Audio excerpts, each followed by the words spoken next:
우리 출애굽기 오늘 13장에 있는 말씀을 보겠습니다. 출애굽기 13장입니다.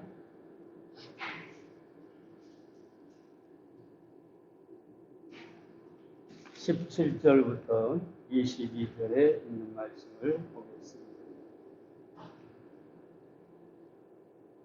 출애굽기 13장 17절부터 22절입니다. 바로가 백성을 보낸 후에 블레셋 사람의 땅의 길은 가까울지라도 하나님이 그들을 그 길로 인도하지 아니하셨으니 이는 하나님이 말씀하시기를 이 백성이 전쟁을 보면 뉘우쳐 애굽으로 돌아갈까 하셨습니다. 그러므로 하나님이 홍해의 광야길로 돌려 백성을 인도하시매 이스라엘 자손이 애굽 땅에서 항우를 지어 나올 때에 모세가 요셉의 해골을 취하였으니 이는 요셉이 이스라엘 자손으로 단단히 맹세케 하여 이르기를 하나님이 필연 너희를 권고하시리니 너희는 나의 해골을 여기서 가지고 나가라 하였음이었더라. 그들이 숲곳에서 발행하여 광야 끝 메담의 장막을 치니 여호와께서 그들을 앞서 행하사 낮에는 구름 기둥으로 그들의 길을 인도하시고 밤에는 불 기둥으로 그들에게 비치사 주야로 진행하게 하시니 낮에는 구름 기둥 밤에는 불 기둥이 백성 앞에서 떠나지 아니하니라. 하나님께서 이스라엘 백성을 애굽에서 해방시킨 사건은 우리가 잘 알고 있습니다.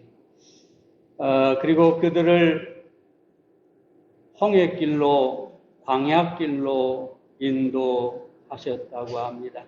그러나 얼마 가지 않아서 그들은 절망에 빠졌습니다. 왜냐하면 그들을 가로막고 있는 것은 홍해였고 설상가상으로 바로가 군대를 거느리고 그들을 추격해 왔기 때문이었습니다. 사면 초가에 빠진 이스라엘 백성들은 모세와 하나님을 원망하기 시작합니다. 인생은 이스라엘 백성들처럼 광야길을 갈 때가 있습니다. 앞에는 홍해, 뒤에는 바로의 군대가 추격하는 것 같이 사면 초가에 쌓일 때가 있습니다. 그래서 오늘 우리는 삶이 광야와 같을 때라는 제목으로 이스라엘 백성들을 광야로 인도하신 이 사건을 통해서 몇 가지 교훈을 찾고자 합니다. 첫째, 삶이 광야 같을 때 우리는 형통의 위험이 있음을 알아야 합니다. 17절 말씀을 보겠습니다. 바로가 백성을 보낸 후에 블레셋 사람의 땅의 길은 가까울지라도 하나님이 그들을 그 길로 인도하지 아니하셨으니 이는 하나님이 말씀하시기를 이 백성이 전쟁을 보면 뉘우쳐 애굽으로 돌아갈까 하셨습니다. 이스라엘 백성들이 가나안 땅까지 가는 길은 육지로 아주 가까웠습니다. 블레셋 해안 도시 가사를 통과해서 지중해 해안길을 따라서 올라가면 빠르면 4, 5일 만에 도착할 수가 있는 곳이었습니다. 뿐만 아니라 늦어도 일주일 아니면 애굽에서 가나안 땅까지 갈 수가 있었던 것이죠. 그런데 이 가나안 땅까지 가는 길은 더더구나 킹스 로드라 해가지고 왕의 길이 있었어요. 그러니까 옛날에 전쟁을 하기 위해서 왕들이 길을 닦아놨잖아요. 넓은 대로가 있었어요.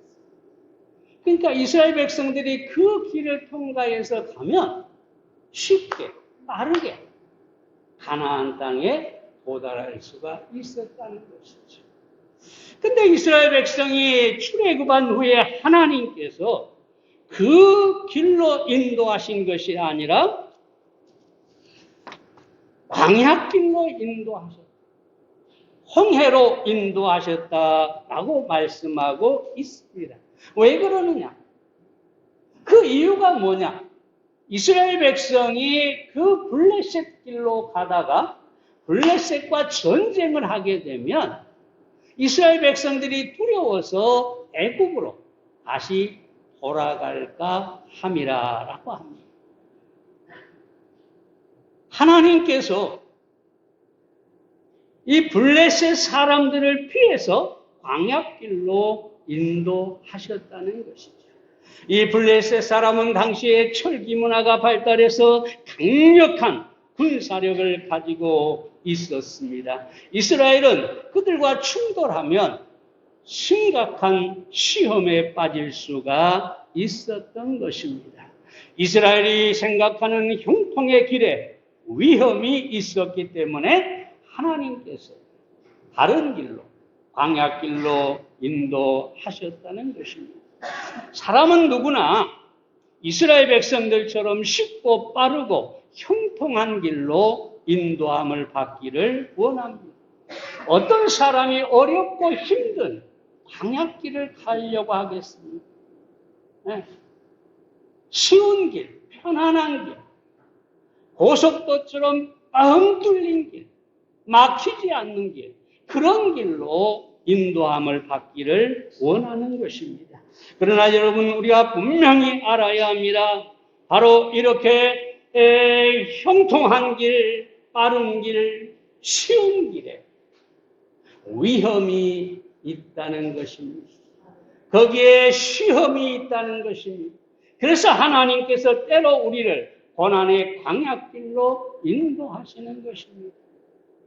예전에 저 경기도 지방에 어떤 부부가 식당을 했는데 저도 그 식당에 가서 밥을 먹었어요. 이 집이 맛집이 돼가지고 엄청난 돈을 긁어 모았어요. 네?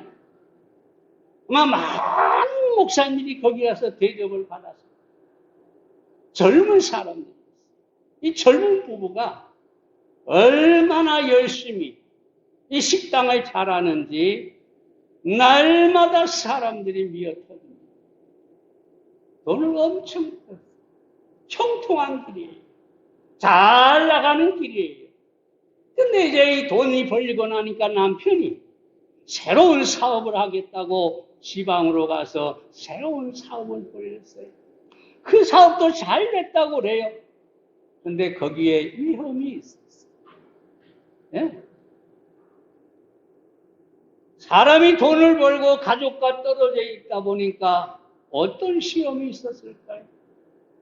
거기서 이 여자가 생겼어요. 그리고 가정이 풍비박산이 되었어요. 이혼을 했어요. 네?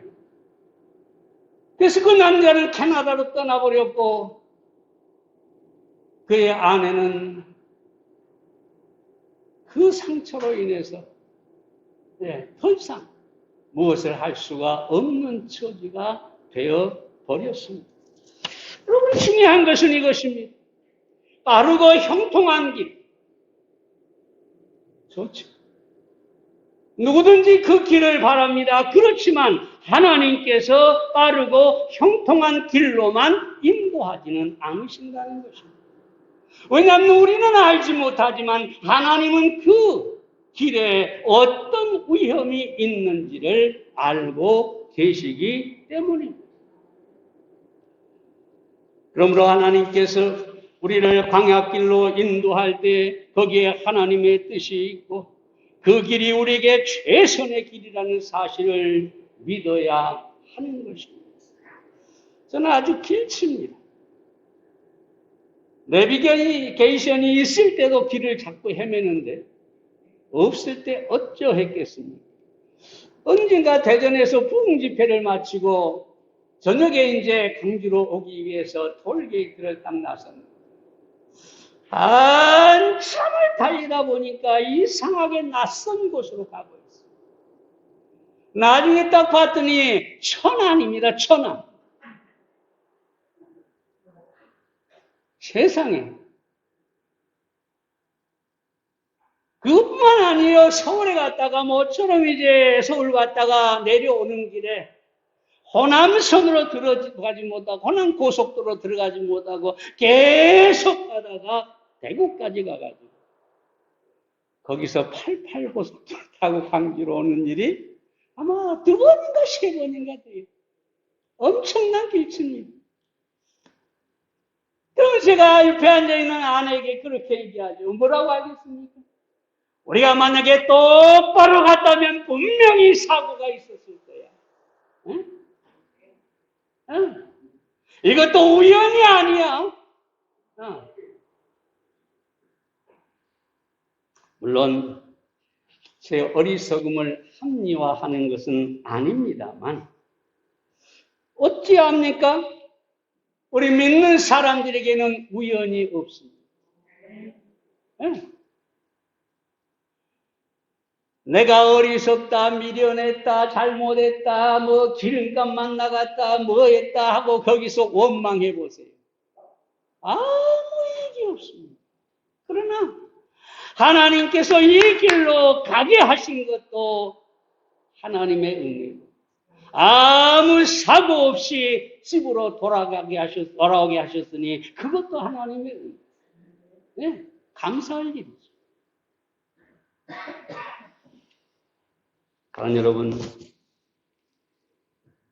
게르하르트 테르스테겐이라는 사람이 이렇게 얘기합니다. 주님으로 하여금 캄캄한 미래를 향하여 그대를 인도하시게 하라. 사랑은 삶을 필요로 하지 않는다. 아버지의 인도를 받는 자녀들은 그들이 어디로 가는지를 묻지 않는다. 비록 한적한 황무지와 산악들로 쌓여 있어 길을 알 수 없다 할지라도. 여러분, 사랑은 어디로 가느냐 묻지 않아요. 다 맡겨버립니다. 네? 비록 그 길이 광야일지라도 묻지 않아요. 하나님이 나를 최선의 길로 인도해 주시는 것을 믿기 때문입니다. 광야가 아닌 형통한 길에 어떤 위험이 있는지를 하나님은 아시기 때문입니다. 프랑스의 신비주의 철학자 장 피에르 드 코사드라는 사람이 이렇게 얘기합니다. 현재를 최선의 순간으로 받아들이고 사랑하며 언제나 선하신 하나님을 온전히 신뢰하라. 하나님은 빠짐없이 모든 것이 성화의 도구요 수단이라 라고 했습니다. 그리고 또 이렇게 말합니다. 우리를 향하신 하나님의 목적은 언제나 우리에게 최선의 결과를 가져다 준다. 여러분, 이 하나님을 믿으십니까? 실수할 수 없는 하나님, 잘못하실 수 없는 하나님, 우리에게 최선을 주시기 원하는 하나님이에요. 그래서 우리가 때로 광야를 지날지라도 고난의 길을 통과할지라도 여러분, 그 길이 최선임을 받아들이고 하나님께 여러분 자신을 맡기며 살아가는 여러분들이 되시기를 바랍니다. 두 번째로, 삶이 광야 같을 때 하나님께서 함께 하시며 인도하심을 보아야 합니다. 21절, 22절 말씀을 보겠습니다. 여호와께서 그들 앞에 행하사 낮에는 구름 기둥으로 그들의 길을 인도하시고 밤에는 불 기둥으로 그들에게 비치사 주야로 진행하게 하시니 낮에는 구름 기둥, 밤에는 불 기둥이 백성 앞에서 떠나지 아니하니라. 하나님께서 이스라엘 백성들을 구름 기둥과 불 기둥으로 인도하셨습니다. 이스라엘 백성들로 하여금 그 광야에서 길을 잃지 않게 하기 위해서입니다. 광야는 길이 없잖아요. 그러니까 이 불기둥, 구름 기둥이 바로 길이고 하나님의 인도하심이었다는 것이죠. 아마 상상해보면 엄청난 불기둥, 구름 기둥이 아니었을까. 전쟁에 나갈 20세 이상의 남자만 60만 명일 거예요. 그러면 그 노인들과 아이들까지 합한다면 적어도 200만이 될 거예요. 200만 명이 넘는 이스라엘 백성들이 불기둥, 구름기둥으로 인도함을 받기 위해서는 정말 그 구름기둥, 불기둥이 크고 장엄했을 거예요.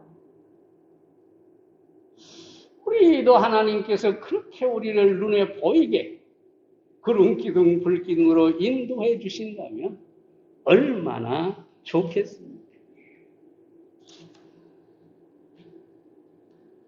그런데 그렇게 인도함을 받던 이스라엘 백성들 앞에 큰 위기가 찾아왔습니다. 하나님의 그 구름기둥과 불기둥으로 인도함을 받고 오다 보니까 앞에 큰 홍해가 가로막고 있습니다. 홍해가 가로막고 더 이상 전진할 수 없어요. 배도 없어요. 그렇다고 그 200만이나 되는 이 아이들과 노인들이 홍해를 헤엄쳐 건널 수도 없어요. 저도 홍해를 가봤지만 굉장히 깁니다. 건널 수가 없는 거죠. 그런데 설상가상으로 뒤에는 바로가 이스라엘 백성을 해방시킨 것을 후회하고 자기의 군대를 이끌고 이스라엘 백성을 향해 쳐들어오고 있습니다. 앞에는 홍해, 뒤에는 무엇입니까? 바로의 군대가 있습니다. 완전히 사면 초가가 된 것이죠. 이 절망적인 상황에 빠져서 이스라엘 백성들은 두려움을 느끼고 그리고 모세를 원망합니다. 출애굽기 14장 11절을 보면 그들이 또 모세에게 이르되 애굽에 매장지가 없으므로 당신이 우리를 이끌어 내어 이 광야에서 죽게 하느니 살기 위해서 나왔다고 생각했는데 와서 보니 죽음의 길이었다는 거죠. 왜 우리를 인도해서 이 광야에서 죽게 하느냐? 우리는 애굽에서 잘 살고 있었는데 왜 우리를 죽이려고 인도했느냐라고 원망하는 것입니다. 그러나 여러분, 여기서 이스라엘 백성들이 간과한 사실이 있습니다. 그것은 홍해와 바로의 군대는 바라보면서 구름기둥, 불기둥을 놓치게 된 것입니다. 저들은 하나님께서 여전히 구름기둥과 불기둥으로 함께 하셨는데 그 사실은 보지 못하고 그저 홍해와 바로의 군대만 보면서 두려움에 떨게 된 것입니다. 사랑하는 여러분, 사람이 두려움에 사로잡히면 하나님을 보지 못하게 됩니다. 두려움에 사로잡히면 두렵게 하는 그 대상 외에 아무것도 보이지 않습니다. 그리고 그 두려움 때문에 절망하게 되는 것입니다. 루즈벨트 대통령이 이렇게 얘기합니다. 우리가 두려워해야 할 것은 두려움 그 자체다. 살다 보면 이스라엘 백성들처럼 두려운 것들이 우리를 향해서 올 수가 있습니다. 근데 문제는 우리가 그런 상황 속에서 두려워하면 그 두려움에 반드시 형벌이 있게 된다는 것입니다. 두려움은 불신앙이고 하나님을 믿지 못하는 것이기 때문에 바로 형벌이 있는 것입니다. 바로 이럴 때 우리에게 꼭 필요한 것이 무엇입니까? 하나님께서 우리와 여전히 함께 하신다는 것을 보아야 합니다. 하나님은 형통할 때만 우리와 함께 하시는 분이 아닙니다. 하나님은 우리가 형통하지 않을 때도 광야에 있을 때도 여전히 우리와 함께 계시는 것입니다. 그리고 우리를 인도하신다는 사실을 알아야 합니다. 다윗은 시편 23편에서 우리가 잘 알지요. 내가 사망의 음침한 골짜기를 다닐지라도 해를 두려워하지 않는 것이 주께서 나와 함께 하십니다.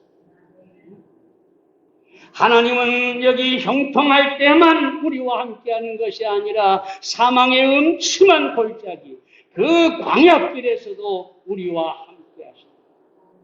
이것이 바로 다윗의 믿음이었습니다. 사사기에 보면 입다라는 사사가 나옵니다. 그는 기생 출신 첩의 아들이었습니다. 근데 아버지가 죽자 이 본처의 자식들이 그를 핍박해서 쫓아내 버렸습니다. 그는 광야 돕당이라는 곳에 살았습니다. 근데 상당히 카리스마가 있고 지도력이 있던 입다였던 것 같습니다. 수많은 쫓겨난 사람, 핍박받은 사람, 비류들, 그들이 다 입다에게 몰려왔어요. 그렇게 광야에서 지내고 있습니다. 그런데 그때 암몬 사람들이 이스라엘을 침략해 왔어요.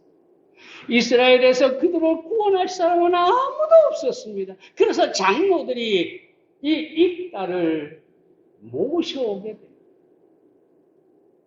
그리고 입다가 이스라엘의 사사가 됐어요. 이스라엘을 구원하는 것을 보게 됩니다. 여기서 말씀드리고 싶은 것은 뭐냐면 입다라고 하는 뜻입니다. 입다라고 하는 말이 뭐냐면 여호와께서 여시다. 여호와께서 길을 여시다. 여러분, 광야라고 하는 것은 길이 없고 절망적인 상황이에요. 어디에서 소망이 없어요. 어디에도 길이 없어요. 그런데 하나님이 길을 여셔서 입다로 하여금 이스라엘의 사사가 되게 하십니다. 아니로 하나님께서 우리와 함께 하심을 믿어야 합니다. 광야에서 하나님이 우리를 이끌어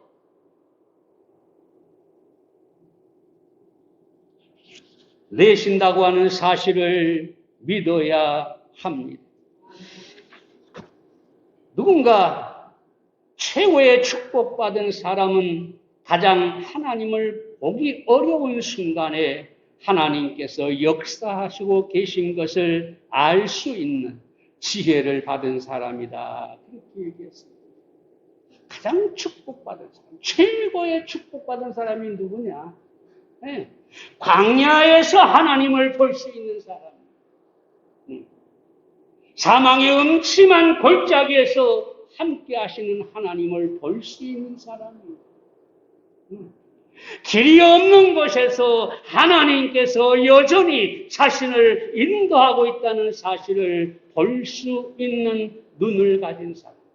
그런 지혜를 가진 사람이 가장 축복받은 사람이라고 합니다. 다른 여러분, 여러분의 인생에 광야가 있습니다. 어디를 봐도 길이 없다고 생각되는 그런 순간이 있습니다. 여러분과 함께 하시면서 여러분의 길을 여시고 인도하시는 하나님을 바라보시기를 바랍니다. 세 번째로, 삶이 광야 같을 때 하나님께서 이루실 승리를 믿음으로 바라보아야 합니다.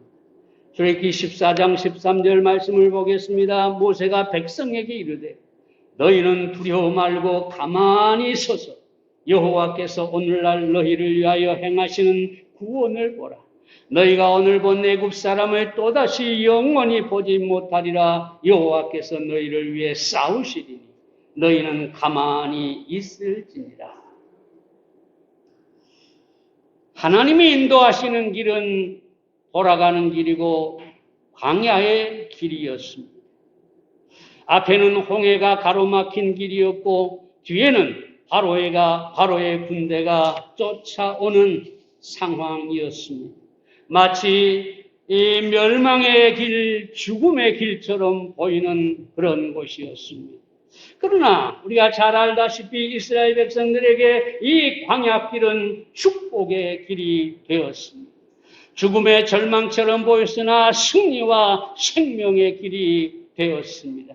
하나님께서 길이 없는 홍해를 가르시고 바로의 군대를 그 홍해에 수장시키셨기 때문입니다. 이스라엘 백성들은 그 광야에서 전능하신 하나님, 그 하나님의 역사를 보고 하나님을 만났던 것입니다. 여기서 중요한 승리의 비결, 그 열쇠는 무엇입니까? 모세가 이렇게 말합니다. 너희는 두려워 말고 가만히 서서 여호와께서 오늘날 너희를 위하여 행하시는 구원을 보라.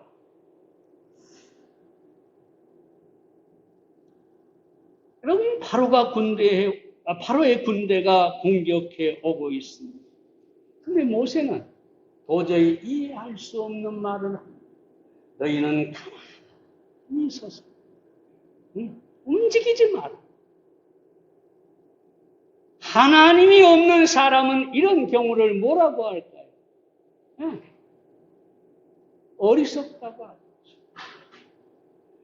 칼을 든 적이 쫓아오는데 목을 내밀고 가만히 서서 죽으라는 얘기잖아요. 그래서 세상 사람들은, 믿음이 없는 사람들은 우리 믿는 사람을 이해할 수가 없는 것입니다. 누가 이 모세 말을 이해할 수가 있겠습니까? 너희는 가만히 서서 아무것도 하지 마라, 도망도 가지 마라, 싸우지도 마라, 가만히 있어라. 왜냐하면 하나님께서 너희를 위해 싸우실 것이기 때문에. 믿음이 없이 가만히 있을 수가 없는 것입니다. 결국 승리는 무엇입니까? 믿음으로 말미암아 오는 것입니다. 믿음은 하나님을 바라보는 것이죠. 히브리서 11장 1절에 보면 믿음은 바라는 것들의 실상이요 보지 못한 것들의 증거라고 합니다. 믿음은 살아계신 하나님, 전능하신 하나님, 우리에게 최선을 주시는 하나님을 바라보는 것입니다. 이 믿음이 하나님을 통해서 우리에게 승리를 가져다 줍니다. 잘 아는 얘기입니다. 마가복음 9장에 보면 예수님께서 변화산에서 내려오자 사람들이 웅성거리고 있었습니다. 한 귀신 들린 아이를 제자들이 고치지 못하고 있었기 때문입니다. 그때 주님이 제자들에게 하신 말씀이 무엇입니까? 마가복음 9장 19절에 보면 믿음이 없는 세대요, 내가 얼마나 너희와 함께 있으며 얼마나 너희를 참으리. 믿음이 없는 세대. 제자들에게 너희가 어찌하여 믿음이 없느냐 말씀하고 있는 것이죠. 믿음이 없는 곳에 어떤 역사도 일어나지 않습니다. 믿음이 없는 곳에 어떤 기적도 있을 수가 없습니다. 왜냐하면 하나님께서 믿음이 없는 곳에 역사하지 않기 때문입니다. 그래서 이 아버지 되는 사람이 이렇게 얘기하지 않습니까? 무엇을 하실 수 있거든 우리를 도우소서. 참 기가 막히죠. 예수님을 옆에 두고 당신이 무엇을 하실 수 있거든 고쳐주시옵소서. 나는 당신을 믿지 않는다는 거죠. 당신을 믿습니다 고쳐주시옵소서가 아니라 무엇을 하실 수 있습니까? 만약에 할 수 있다면 고쳐주세요. 그러니까 예수님께서 뭐라고 합니까? 23절에서 이렇게 하죠. 유명한 말입니다. 할 수 있거든이 무슨 말이냐? 믿는 자에게는 능치 못할 일이 없습니다. 믿음이 하나님의 기적을 가져오는 것입니다. 사도 요한은 요한일서 5장 4절에서 그래서 이렇게 말합니다. 대저 하나님께로서 난 자마다 세상을 이기느니라. 세상을 이긴 이김은 이것이니 우리의 믿음이니라. 믿음이 이깁니다.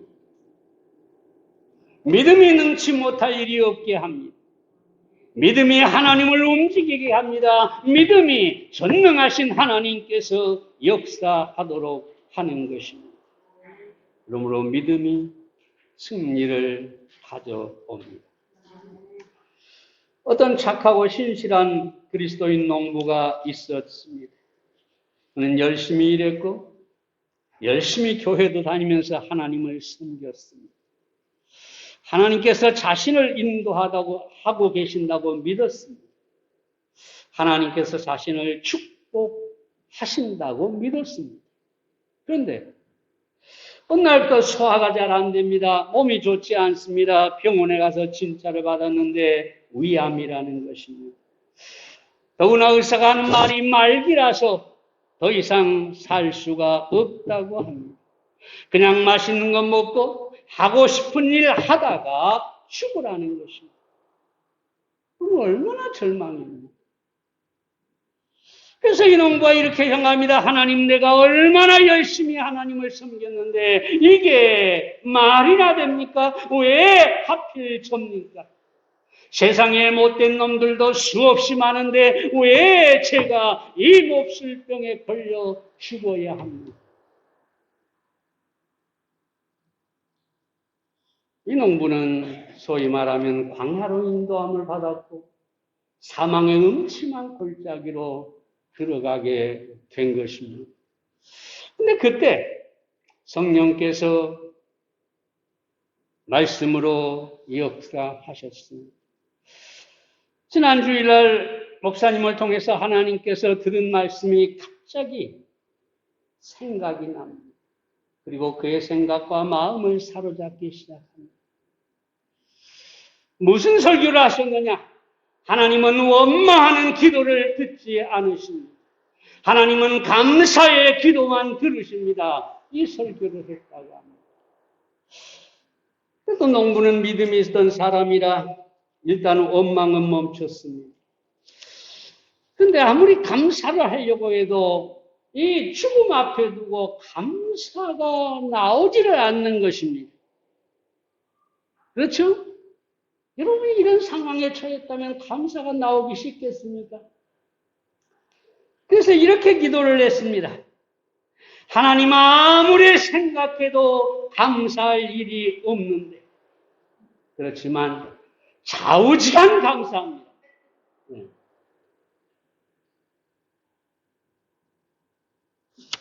근데 좌우지간 감사합니다 하고 났더니 신기하게 감사할 일들이 자꾸 생각나기 시작했어요. 지금 병에 걸렸지만 그동안 건강하게 하신 은혜가 감사했습니다. 농사를 수없이 지을 때마다 그때마다 풍성한 수확을 주신 것도 하나님의 은혜였고 그래서 감사했습니다. 사랑할 수 있는 가족들을 주신 것도 그에게 감사가 되었습니다. 하나님께서 죄를 지을 때마다 참아주시고 용서해 주신 것도 감사했습니다. 감사를 이렇게 하다 보니까 전부가 감사하는 일뿐이었습니다. 나중에는 계속해서 감사를 하다 보니까 하루 종일 감사하게 됐습니다. 어느새 그의 눈에서 그 감사로 인해서 눈물이 흘러내렸습니다. 근데 여러분 이것을 아십니까? 언제가 말씀드렸지만 우리 안에 NK세포라는 게 있습니다. 이것은 감동을 받을 때 우리 안에서 불같이 일어나는 것이죠. 그래서 우리의 암세포를 공격해서 멸해버리는 것이 이 NK세포. 근데 이것은 언제 일어나느냐? 우리가 뜨거운 감동을 받는 이게 일어나는 거예요. 그래서 이 농부도 그렇게 감사하고 눈물을 흘리고 하다 보니까 갑자기 몸이 뜨거워졌어요.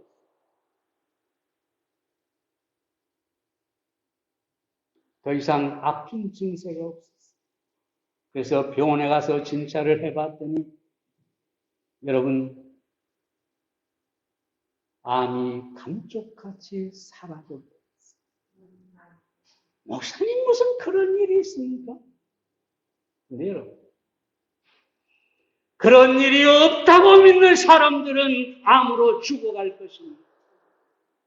왜냐하면 하나님께서 믿음이 없고 감사가 없는 곳에 역사할 수가 없기 때문입니다. 그러나 하나님은 지금도 살아계십니다. 홍해를 가르신 하나님, 바로의 군대를 수장시킨 하나님, 네. 다니엘을 사자굴에서 건지신 하나님, 네.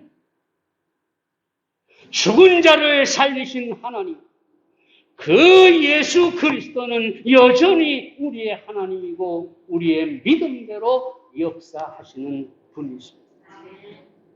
그럼 사랑하는 여러분, 믿음을 가지시기를 바랍니다. 성경은 여러분이 알다시피 믿음으로 이룬 수많은 기적과 승리들로 가득 차 있습니다. 만약 지금도 하나님께서 기적을 베풀 수 없다면 이 성경은 거짓이라고 할 수가 있을 것입니다. 그럼 사랑해요. 믿음을 가지시기를 바랍니다. 영뿐만 아니라 여러분의 인생에 어떤 광야가 있다 할지라도 믿으시기를 바랍니다.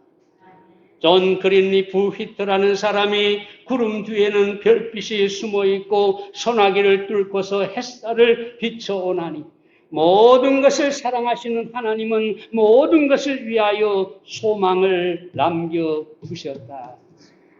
네? 하나님께서 우리의 미래에 소망을 남겨두셨다면 우리가 비록 광야에 있을지라도 염려할 필요가 없다는 것입니다. W.T. 퍼킨즈라고 하는 사람이 이렇게 얘기합니다. 미래가 하나님께 속해 있다는 사실, 이것이 바로 우리의 소망입니다. 내 미래가 하나님께 있어요. 그 하나님은 선하시고 그 하나님은 전능하신 분입니다. 그렇다면 우리의 미래에 대해서 염려할 필요가 없는 것입니다. 아무리 홍해가 앞에 있고 바로가 뒤를 쫓아온다 할지라도 우리는 하나님을 믿고 우리 자신을 온전히 맡겨드려야 합니다. 그러면 하나님께서 우리의 믿음 따라 우리를 위해 싸우시고 홍해를 가르시고 바로의 대적을 물리치고 우리에게 승리를 주실 것입니다. 다시 말씀드립니다. 삶이 광야 같을 때 왜 내가 이 고통을 겪어야 하느냐? 내가 왜 이 고난의 광야를 가야 하느냐? 여러분 원망하지 마시오. 하나님의 뜻이 무엇입니까? 물으시기를 바랍니다. 누군가 그렇게 얘기했어요. 왜라고 묻지 말고 뜻이 무엇이냐고 물으라. 광야를 통과할 때 지혜로운 사람은 하나님 뜻이 무엇입니까? 그럼 하나님께서 우리에게 말씀해 주실 것입니다. 삶이 광야 같을 때 하나님의 인도하심을 보아야 합니다. 우리는 늘 우리를 두렵게 하는 환경이나 어떤 사람이나 문제에 집중해서 하나님이 여전히 나와 함께 하시고 나를 인도하시고 있다는 사실을 놓칠 때가 많이 있습니다. 예수님 뭐라고 합니까? 내가 세상 끝날까지 너희와 함께 하겠다. 그렇다면 거짓말하실 수 없는 하나님, 예수님께서 세상의 끝날까지 나와 함께 하신다고 하셨으면 지금 이 순간에도 함께 계시는 것입니다. 그러면 우리가 광야를 걸을 때, 사망의 음침한 골짜기를 걸을 때 눈을 들어서 하나님께 집중해야 하는 것입니다. 삶이 광야와 같을 때 내일의 승리를 믿어야 합니다. 믿음은 원자폭탄보다 더 위력이 있는 것입니다. 믿음이 이루지 못할 것은 아무것도 없기 때문입니다. 믿음은 전능하신 하나님을 움직이는, 하나님께서 활동하시도록 역사하시도록 만드는 것이 믿음이기 때문에 믿음이 승리를 가져오고 우리의 미래를 축복으로 인도해 줄 것입니다. 오늘 광야를 통과한다면 오늘 주신 말씀을 여러분이 분명히 믿고 받아들이시기를 바랍니다. 기도하겠습니다. 살아계신 아버지 하나님, 오늘 인생이 광야와 같을 때라는 제목으로 이스라엘 백성들이 광야에서 어떠했는지, 하나님께서 모세를 통해 그들에게 무엇을 요구했는지 살펴보았습니다. 하나님, 우리는 연약해서 하나님께서 왜 우리를 광야로 인도하셨는지 이해하지 못할 때가 많습니다. 하나님 아버지, 고난 속에서 우리의 고통을 가져다 주는 것들을 바라보고 두려워 떨 때가 많이 있습니다. 우리와 함께 하시는 하나님을 놓칠 때가 많은 것입니다. 그러나 주님, 믿음이 하나님께서 역사하도록 하고 승리를 가져온다는 오늘 분명한 말씀을 듣습니다. 우리 모두가 하나님께서 여전히 우리와 함께 하시고 우리를 인도하시고 우리에게 예비하신 승리를 허락하신다는 사실을 믿게 해 주시옵소서. 흔들리지 않게 해 주시옵소서. 예수님의 이름으로 기도했사옵나이다. 아멘.